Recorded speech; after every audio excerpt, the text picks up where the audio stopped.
Good morning students, welcome back.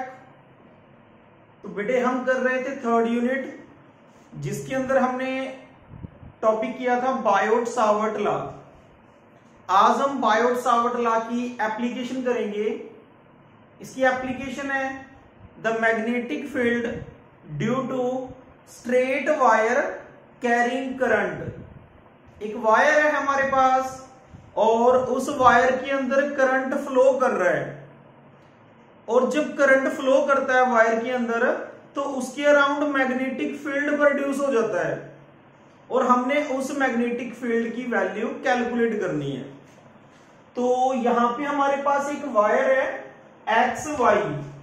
ये x Y जो है एक स्ट्रेट वायर है और उसके अंदर करंट फ्लो कर रहा है आई। I is the current flowing through the wire, and we have to find the magnetic field at a point P due to this straight wire. इस वायर के कारण हमने P पॉइंट पे मैग्नेटिक फील्ड फाइंड आउट करना है। तो हमने ये मान लिया कि जो ये वायर है ये स्मॉल स्मॉल पार्ट से मिलके बनी हुई है, और उन्हीं स्मॉल पार्ट में से हमने एक पार्ट ले लिया जिसकी लेंथ है dl। ये जो आपको नजर आ रहा है this is the element of wire जिसकी लेंथ dl है, और इस dl लेंथ के अंदर से करंट कितना फ्लो कर रहा है I। Then it becomes current element. इसको हम करंट एलिमेंट बोलेंगे। करंट एलिमेंट कितना हो गया फिर? Current element I current flow कर रहा है और एलिमेंट की लेंथ कितनी है dl। This is the current element, और इस ये होता है वेक्टर क्वांटिटी। कहां से कहां? x से y की तरफ है।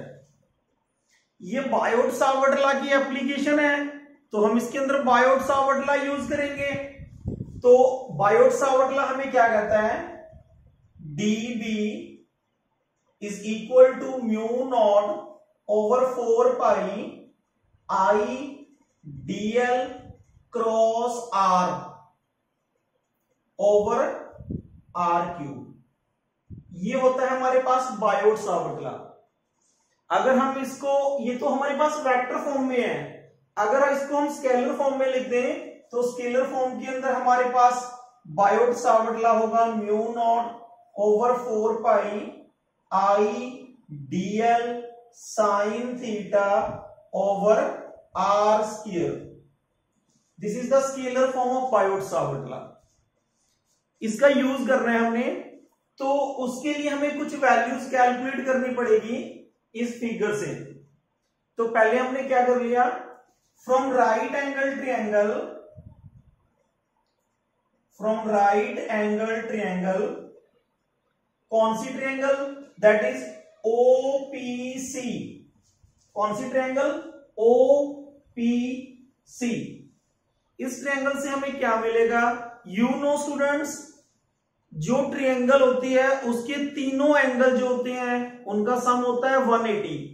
अब यहां पे हमारे पास एक ही एंगल है थीटा, एक ये एंगल है 90 और एक ये एंगल है फाई। तो इन तीनों का सम किसके इक्वल होगा? 180 के। तो यहां पे हमारे पास है theta plus phi plus 90 is equal to 180, और we can say that theta plus phi is equal to 90। ये 90 उधर जाके माइनस हो जाएगा। Theta plus phi is equal to 90 और theta is equal to 90 minus phi. ये बनेगा हमारे पास। थीटा की वैल्यू निकाल ली क्योंकि हमें यहां पे चाहिए थीटा की वैल्यू।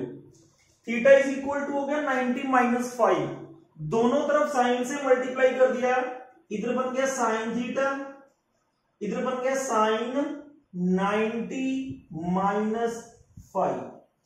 साइन 90 माइनस 5, 90 पे एंगल चेंज हो जाता है, फर्स्ट क्वाड्रेंट है तो ऑल पॉजिटिव। साइन किस में कन्वर्ट हो जाएगा? कॉस में। तो यहां से हमारे पास आया sine theta is equal to cos five. इसकी हमें जरूरत पड़ेगी। इक्वेशन नंबर 1 आ गई हमारे पास। सिमिलरली इसी ट्रायंगल से ही हम निकालेंगे जो ये हमारी ट्रायंगल है, ये एंगल फाई है, फाई के सामने वाली जो लाइन है ये परपेंडिकुलर है जिसकी लेंथ एल है, ये हाइपोटेन्यूज है जिसकी वैल्यू आर है, और ये हमारे पास बेस है जिसकी वैल्यू ए है। अब यहां से हम कैलकुलेट करेंगे tan थीटा की वैल्यू, tan निकालेंगे इसी ट्रायंगल से, tan फाई, tan फाई क्या होता है, tan is perpendicular upon base, perpendicular कितना है, परपेंडिकुलर है हमारे पास l, और बेस कितना है, बेस है हमारे पास a। ओके, इधर मल्टीप्लाई कर दो इसको, then it becomes l is equal to a tan phi. Differentiating on both side, हमने डिफरेंशिएट करना है तो डिफरेंशिएट करेंगे इधर d ओवर d थीटा, किसका करना है, l का, it is d over d theta करना है किसका, a tan फाई का।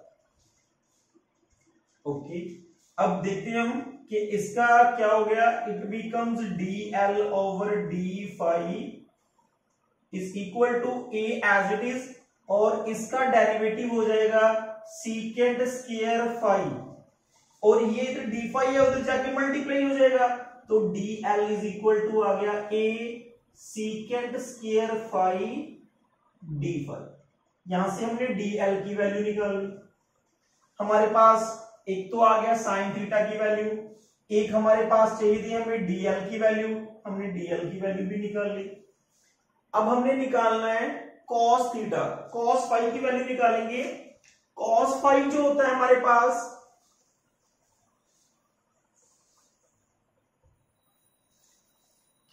cos फाई, cos थीटा होता है हमारे पास, सॉरी cos फाई, cos जो होता है that is base upon hypotenuse. Base कितना है, बेस मैंने आपको अभी बताया जस्ट a है, हाइपोटेन्यूज कितना है that is r, value put कर दो a ओवर r। हमें r की वैल्यू चाहिए क्योंकि इक्वेशन नंबर 1 के अंदर देखेंगे तो r की वैल्यू हमें पुट करनी है, तो ये बनेगा a over cos phi, this is equation number 3, this is equation number 2। ये तीन इक्वेशंस आ गई हमारे पास। अब इन तीनों से जो हमारे पास रिजल्ट आए हैं वो हम इक्वेशन नंबर 1 में पुट करेंगे। इक्वेशन नंबर 1 हमारे पास कौन सी थी, जो बायोट सावर्ट लॉ की स्केलर फॉर्म थी, mu naught over 4 pi I dl sine theta over r square. Okay, इसके अंदर हमें dl की वैल्यू मिल गई, ये पड़ी है यहां पुट करो, साइन थीटा की वैल्यू मिल गई और r की वैल्यू हमें मिल गई, put these values in equation this, तो हमारे पास आएगा db is equal to mu naught over 4 pi I, dl की वैल्यू पुट कर दो। अब dl की वैल्यू कितनी है that is a secant square phi d phi into sine theta, sine theta की वैल्यू कितनी है cos फाई, ये हमने लिख दिया यहाँ पे cos फाई, ओवर में क्या आएगा, ओवर में हमें चाहिए r स्क्वायर, और r की वैल्यू कितनी है a ओवर cos फाई, हमें चाहिए स्क्वायर, तो इसका स्क्वायर कर दो, it becomes a square over cos square phi. Okay, अभी देखते हैं हमारे पास कि क्या रिजल्ट आता है इस इक्वेशन से। यहां पे हमारे पास बना db is equal to mu naught over 4 pi I, देखिए एक a के साथ एक a कैंसिल हो जाएगा, और ये जो cos स्क्वायर फाई है वो ऊपर चला जाएगा, तो हमारे पास क्या आ गया यहाँ पे, एक तो बचा हमारे पास सीकेंट स्क्वायर फाई, और ये बनेगा ऊपर जाके cos cube phi, cos cube phi into d phi, और नीचे हमारे पास बचा a। ओके, ये बना है हमारे पास। अभी हमने देखना है कि हमारे पास क्या रिजल्ट आएगा, db is equal to mu naught over 4 pi I. Secant और जो कॉस होते हैं वो एक दूसरे के इनवर्स होते हैं। हम कह सकते हैं कि जो सीकेंड होता है that is equal to 1 over cos, और जो कॉस होता है that is equal to 1 over secant. तो यहां से हमारे पास जो सीकेंड का स्क्वायर है वो कॉस के स्क्वायर से कैंसिल हो जाएगा। तो यहां पे हमारे पास बचा mu naught over 4 pi cos phi d phi over a. ये हमारे पास आ गया एक small magnetic field. This is the small magnetic field. कौन से एलिमेंट के कारण? Due to element DL. जो स्मॉल लेंथ थी उसके कारण हमारे पास मैग्नेटिक फील्ड आया है। This is the magnetic field due to the small element DL.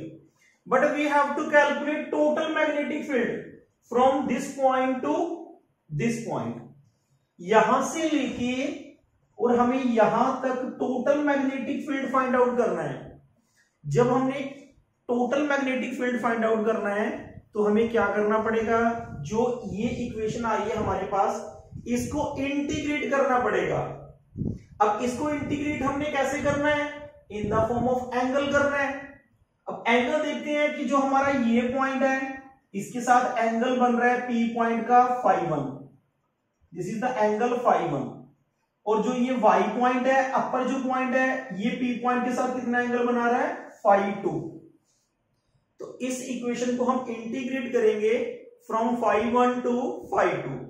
But इसके अंदर हम क्या ध्यान रखेंगे, हमें क्या लेके चलना है कि ये एक क्वाड्रेंट सिस्टम बन गया है। जैसे हम बात करें कि this is the central line. अब ये सेंट्रल लाइन से जो नीचे के पॉइंट होंगे वो नेगेटिव होंगे सारे, और सेंट्रल लाइन से ऊपर के जो पॉइंट है वो पॉजिटिव है। तो इसको हम इंटीग्रेट करेंगे फ्रॉम -φ1 टू φ2। तो to calculate total magnetic field,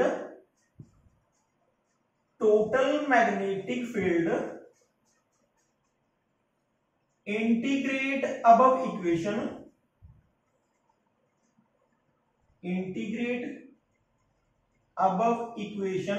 from -φ1 to φ2।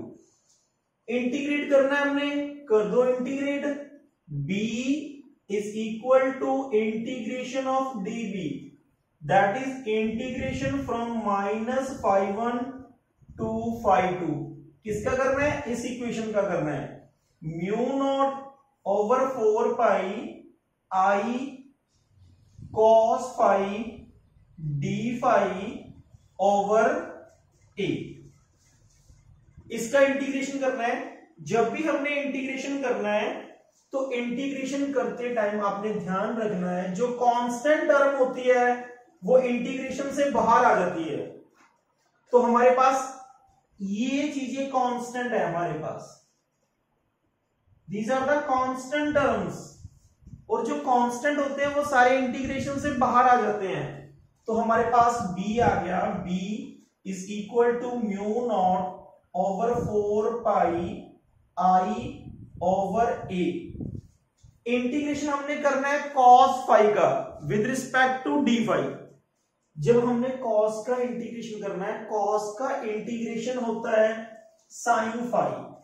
Cos का इंटीग्रेशन हो गया हमारे पास साइन फाई। लिमिट कहां से कहां तक है? -φ1 से φ2।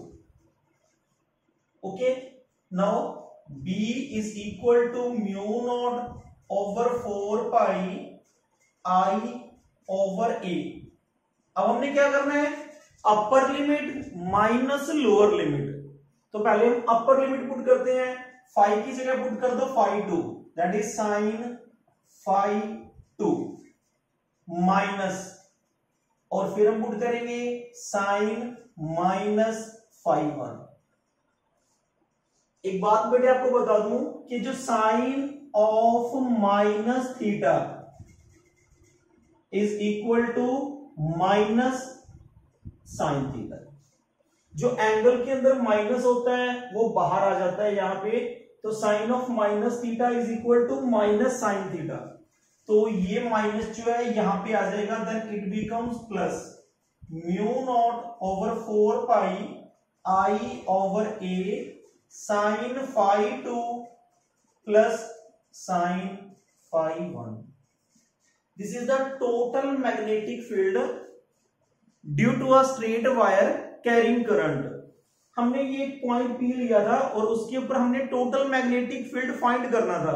तो this is the total magnetic field at point P due to the straight wire carrying current. अब इसके अंदर हम देखते हैं स्पेशल केस। स्पेशल केस के अंदर क्या है? स्पेशल केस में हम ये लेके चलेंगे, if the wire is infinite and point P lies very close to O। Special case की बात कर रहे हैं। स्पेशल केस के अंदर हम ये लेके चलते हैं, इफ वायर इज इनफाइनाइट, ये तो हमने फाइनाइट के लिए निकाला है। अगर वायर इनफाइनाइट हो जाए, ऐसे ऊपर की तरफ और नीचे की तरफ चल रही है, आगे इसकी लेंथ इनफाइनाइट है, तो अगर वायर इनफाइनाइट हो जाए, if wire is infinite and P lies very close to center of wire, center of wire, अगर पॉइंट P जो है बिल्कुल O के नजदीक आ जाए तो हमारे पास क्या होगा? Then phi 1 is equal to phi 2 is equal to 90। तो phi 1 और phi 2 दोनों ही 90 हो जाएंगे। phi 1 की वैल्यू भी 90 और phi 2 भी 90, यानी कि एंगल जो है वो दोनों ही 90 हो जाएंगे। और अगर एंगल दोनों 90 हो जाते हैं तो यहां पे आप पुट कर दो, तो B क्या आएगा? B is equal to mu naught over 4 pi I over A। phi 2 90, it means sin 90, plus phi 1 90, it means sin 90, sin 91 plus sin 91, 1 plus 1 2, then B is equal to mu naught over 4 pi 2I over A। This is the magnetic field due to infinite wire carrying current. अगर finite है फिर तो हमारे पास result आ गया था, ये वाला result. अगर वायर इनफाइनाइट हो जाए और P पॉइंट जो है वो close to the centre of wire हो, then magnetic field due to the infinite straight wire carrying current is the given by equation number 4। This is the result of magnetic field. तो ये जो topic हमने किया है, this is important topic and application of Biot Savart law. I hope कि आप लोगों को समझ में आ गया होगा। अगर फिर भी इसके अंदर कोई प्रॉब्लम है, आपको कोई क्वेश्चन हो आपका, तो आप मेरे से पूछ सकते हैं। Thank you.